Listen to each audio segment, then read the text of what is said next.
교회 학교가 점점 더 많아져야 우리가 살고 교회가 살고 이 땅이 삽니다.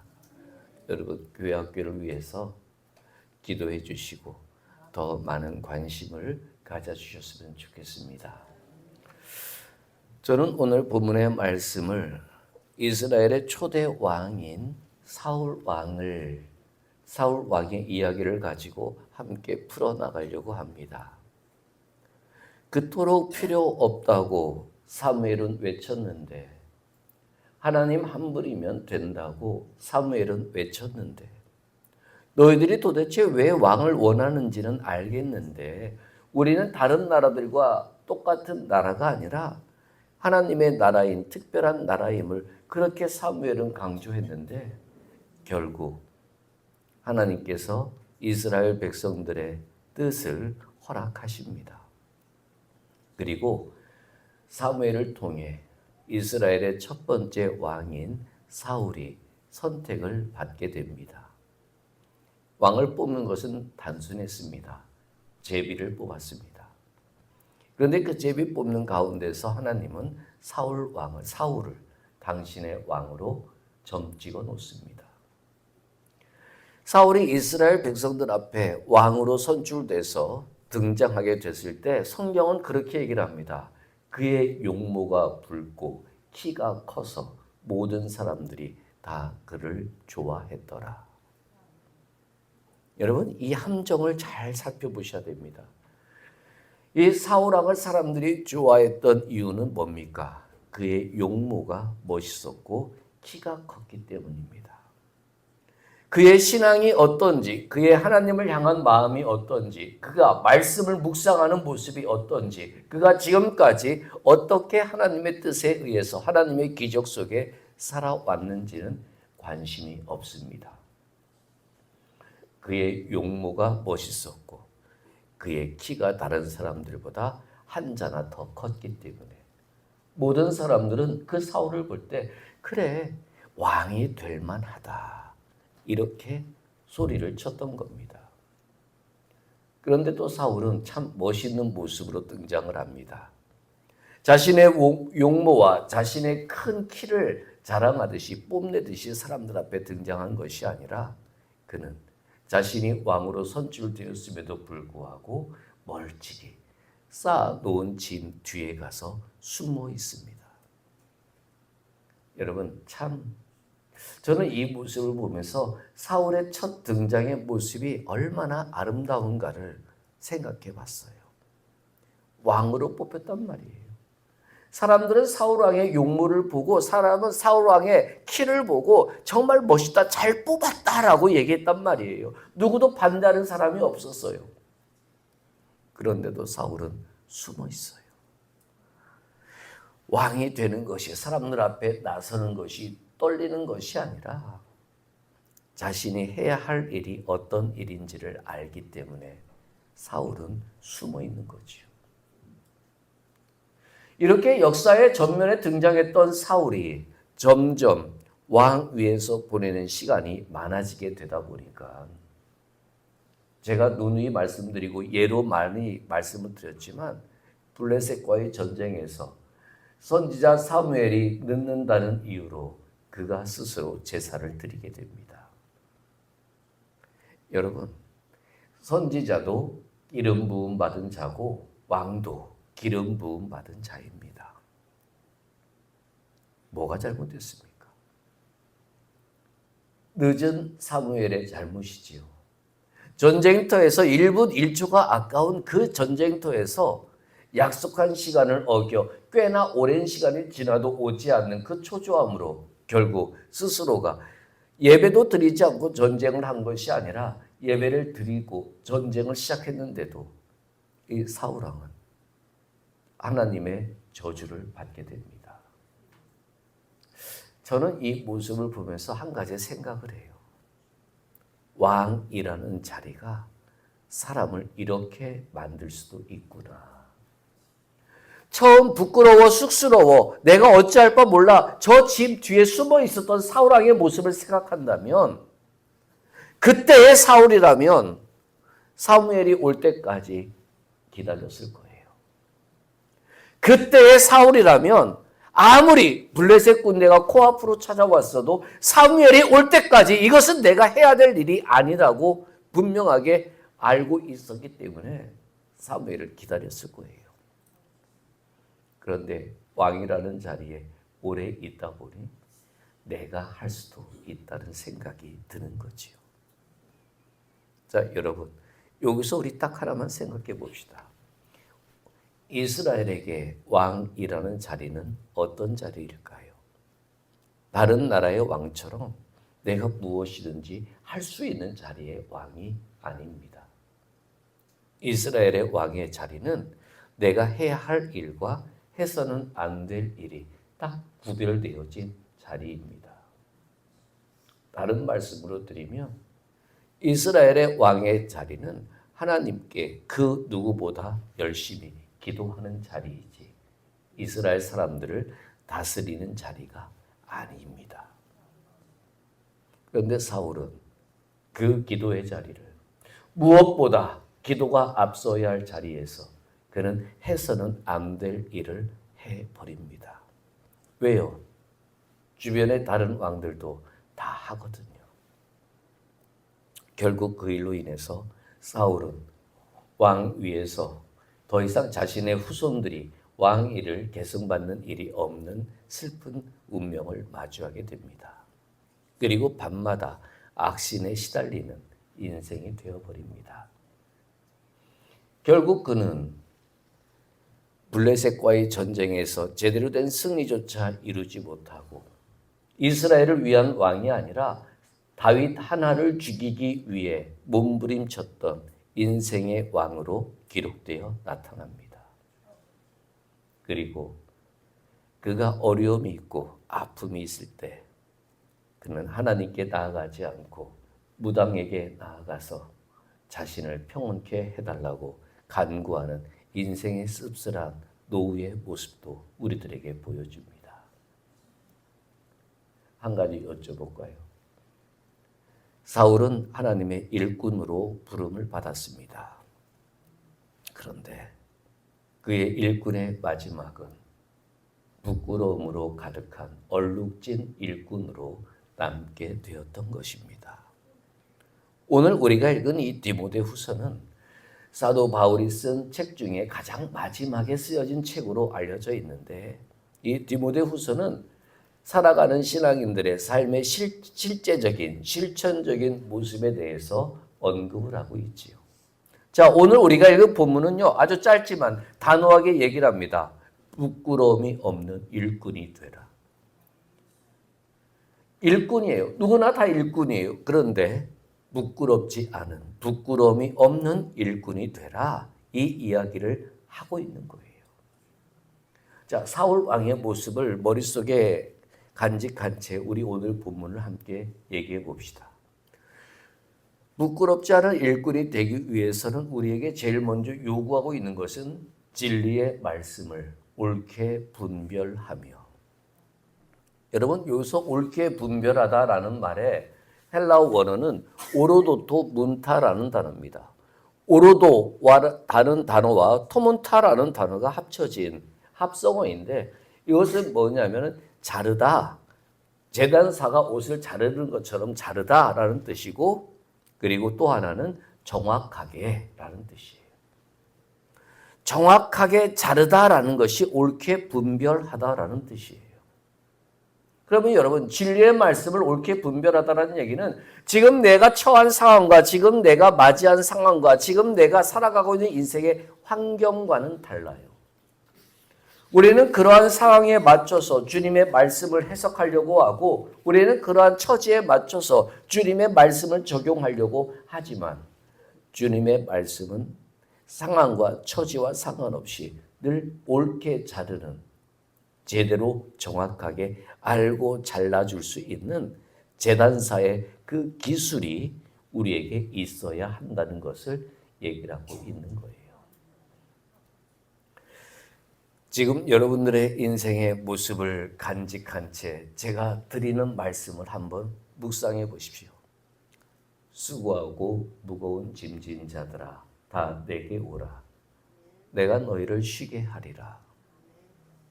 아마 여기 계시는 분들 다 다르게 해석할 거예요. 여러분들의 수고가 뭐예요? 여러분들의 짊어질 무거운 짐이 뭐예요? 그런데 주님은 그 수고, 어떤 종류의 수고와 그 어떤 종류의 무거운 짐을 짊어지고 다 내게 오래요. 당신이 와서 나를 잡아 이끄시는 것이 아니라 그 수고와 그 무거운 짐을 짊어지고 다 내게 오래요. 주님께 오는 것은 우리들의 몫이에요. 그러면 주가 쉬게 하겠대요. 인생을 살아가시면서 수고와 무거운 짐을 짊어지지 않은 인생이 어느 분이 계시겠습니까? 그런데 주님은 우리에게 찾아오시는 분이시기도 하지만 유독하게 그 수고와 무거운 짐에 허덕이고 있는 저와 여러분들에게 무엇을 요구하세요? 내게 오라고 얘기를 해요. 그러면 내가 너희를 쉬게 하리라. 그럼 여기서 한 가지 문제는 뭐예요? 주님이 나를 쉬게 하시는 것이 무엇일까? 내 몸의 아픔을 고쳐주는 걸까? 내 삶의 부족함을 채워주시는 걸까? 내 삶의 간절함과 갈급함에 응답해 주시는 걸까? 우리는 그렇게 생각할 수 있어요. 그런데 주님께 와서 주가 쉬게 하시는 그것은 안식이에요. 그 안식의 가장 대표적인 것은 당신의 날개로 우리를 덮어주는 거예요. 부자와 상관이 없어요. 병 고침과 상관이 없어요. 내 형편이 나아지는 것과 상관이 없어요. 주님의 날개가 나를 덮어주시는 것이 안식이에요. 자, 그런데 우리는 지금 이러한 주님의 말씀을 옳게 잘라내듯이 제대로 분별해야 될 그 주님의 말씀을 우리는 얼마나 자의적으로 해석하고 있는지 몰라요. 여러분, 시대가 변했어요. 인생에 살아가는 모습도 바뀌었어요. 그래도 주님의 말씀은 동일해요. 이 사실을 여러분들 믿으시기를 바라요. 제가 며칠 전에 우리 목사님들 모여서 회의할 때, 우리 교회에서 회의할 때 제가 설교 중에 그 얘기를 했어요. 예수 믿으십니까? 목사님들한테요. 아무도 하면 안 합니다. 다 믿겠죠 뭐. 그런데 예수를 믿는 게 얼마나 다양하면 예수를 믿는다는 사람들이 하는 짓거리들이 얼마나 우스운지 몰라요. 우리끼리 이거 방송 되죠? 예수 믿으면 기쁨이 있어야지요. 예수 믿으면 소망이 있어야지요. 예수 믿으면 긍정이어야지요. 그런데 예수 믿는다고 누구보다 목사인데 뭐? 아니요. 목사여도 예수 안 믿는 사람 많아요. 제가 전에 말씀드렸잖아요. 제가 그랬다고요. 아는 예수를 가지고 살아갈 수도 있어요. 겪고 경험하고 체험해서 내가 고백하는 하나님 없이 배우고 알고 있는 그 예수를 가지고 살아가는 길이 얼마나 힘들고 어려운지 아세요? 예수를 만난 믿음의 경험이 있는 사람이 얼마나 기쁘게 신앙생활할 수 있는지 아세요? 그 이후에는 내가 원하는 일이 되어지지 않아도, 내가 생각한 대로 이루어지지 않아도 우리는 그 주님을 여전히 아버지라 부를 수가 있지요. 제가 이 말씀을 왜 드리냐면 주의 말씀은 1.1핵도 세상이 끝나는 날까지 사라지지 않아요. 시대가 변했어도 주의 말씀은 동일하고, 상황이 변했어도 주의 말씀은 여전히 능력이 있고, 어떠한 일들로 가득 찬 세상이 되어버렸어도 주님의 말씀은 살아 역사하는 말씀이에요. 저는 그 말씀을 전할 뿐이고, 그 말씀으로 역사하시는 성령의 운행하심은 여러분들 위해 여러분들이 체험하셔야 할 일입니다. 주의 진리의 말씀을 옳게 분별하라. 진짜 일꾼은 말씀을 왜곡하지 않아요. 주님은 지금 우리에게 하라 하셨지. 주님 내가 몸이 건강해지면은요. 주님 오늘은 제가 좀 쉬고요. 주님 오늘은 제가 좀 잠을 자고요. 아니에요. 주님이 지금 하라면 하는 거예요. 여러분 아브라함 보세요. 모리아산 가서 네 아들을 이삭을 보내라. 주님 일주일만 가족 여행 시간 좀 주시겠습니까? 주님 우리 정을 뗄 수 있는 시간 좀 주시겠습니까? 아니요. 아브라함은 바로 그 즉시 이삭을 데리고 모리아 산으로 갑니다. 베드로와 야고보와 안드레요, 물고기를 잡던 그 갈릴리 바닷가에서 나를 따르라, 그 주님의 음성을 듣고, 선생님 잠깐만요, 나 우리 아버님 어머님 친척들하고 인사 좀 하고 올게요. 아니요, 그 즉시 배와 부친과 그물을 버리고 예수를 쫓으니라 성경은 기록하고 있어요. 그런데 왜 우리는 그 주님의 들려지는 말씀이 있는데도, 옳게 분별해야 될 그 주님의 말씀이 들려지는데도 왜 자꾸 내 인생에 핑계를 대고 이리저리 늦추고 있냔 말이에요. 부끄럽지 않은 주님의 일꾼은 주의 말씀을 제대로 알 수 있어야 해요. 내 삶과 내 처지와 뒤죽박죽 엉켜지기 시작하면 그 말씀은 소망도 능력도 될 수가 없어요. 그러면서 이렇게 진리의 말씀을 옳게 분별하는 하나님의 말씀은 바로 그 즉시 나를 통해서 진행되어지는 그 신앙을 가졌을 때 어떻게 살아가느냐? 마지막 부분 보세요. 하나님 앞에 드리기를 힘쓰라. 드리는 사람이 일꾼이에요. 뭘 하는 사람이 아니라 주께 드리는 것이 일꾼의 인생이에요. 내 신앙의 고백을 주님께 드리는 것이, 내 신앙의 열매를 주님께 드리는 것이 일꾼의 모습이에요. 여러분, 주께 드릴 게 있으십니까? 아니, 이 말씀을 착각하지 마세요. 내가 무엇을 해서 주님께 어떠한 것을 드린다는 의미가 아니라 하나님의 말씀이 내게 열매가 맺혀져서 그 맺혀진 열매를 주님께 드리는 인생을 살고 계시느냐 말이에요. 기도해서 받은 것을 드리라는 것이 아니에요. 축복으로 주어진 것을 바치라는 것이 아니에요. 주의 말씀이 내게 분별되어졌을 때, 그리고 그 말씀으로 즉시 내가 움직였을 때 주가 나를 통해 이루신 그 말씀의 열매가 있으면 그것을 주님께 드리는 것이 일꾼의 마땅한 인생의 모습이에요. 여러분, 하박국 보실래요? 포도나무에 열매도 없고 감람나무, 무화과나무에 소출도 없어요. 외양간에 소도 없고요, 양도 없어요, 염소도 없어요. 상거지예요. 그런데 그는 즐겁대요. 기쁘대요. 찬송한대요. 왜요? 날 구원하신 주 여호와 하나님으로 인해 나는 즐거워하리, 나는 기뻐하리 고백하고 있어요. 그가 주님께 드릴 소의 첫 새끼도 없어요. 양의 첫 새끼도 없어요. 어떤 나무의 열매도 없어요. 그런데도 그는 주께 드리는 거예요. 뭐요? 주가 날 구원하신 구원의 감사의 기쁨을 주님께 열매로 드리는 거예요.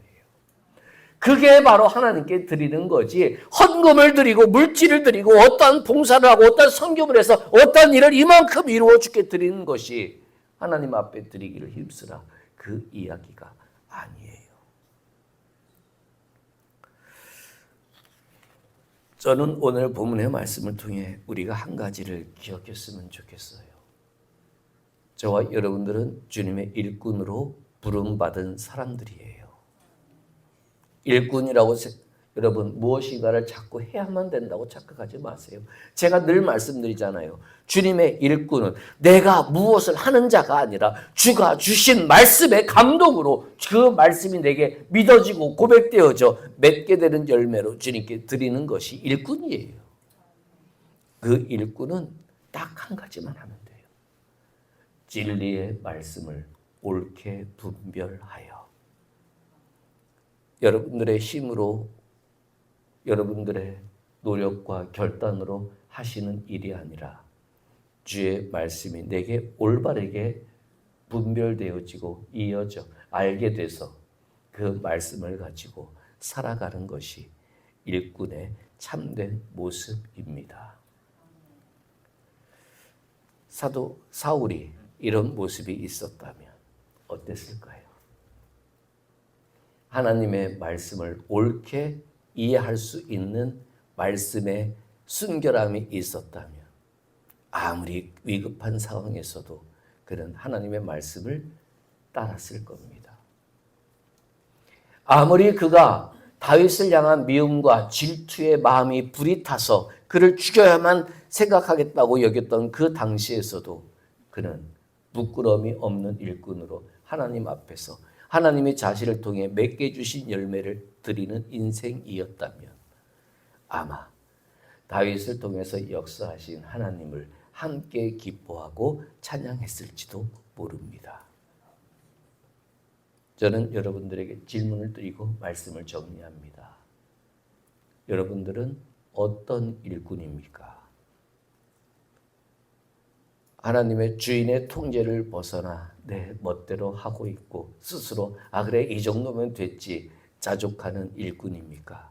아니면 주인이신 하나님의 뜻이 무엇인지를 알기 위해 늘 그분 앞에 무릎 꿇고 그 뜻을 깨닫기 위해 몸부림치는 우리들의 모습입니까? 내가 수고해서 내가 땀을 흘려서 이룬 열매를 가지고 자랑하듯이 주인께 내어놓는 일꾼입니까? 아니면 주인이 준 능력을 가지고 주인이 허락한 열매로 주인께 드리는 감사하는 일꾼입니까? 우리의 모습을 한번 되돌아보면서 부끄럽지 않은 일꾼이 되어갈 수 있는 우리의 삶이 되었으면 좋겠습니다.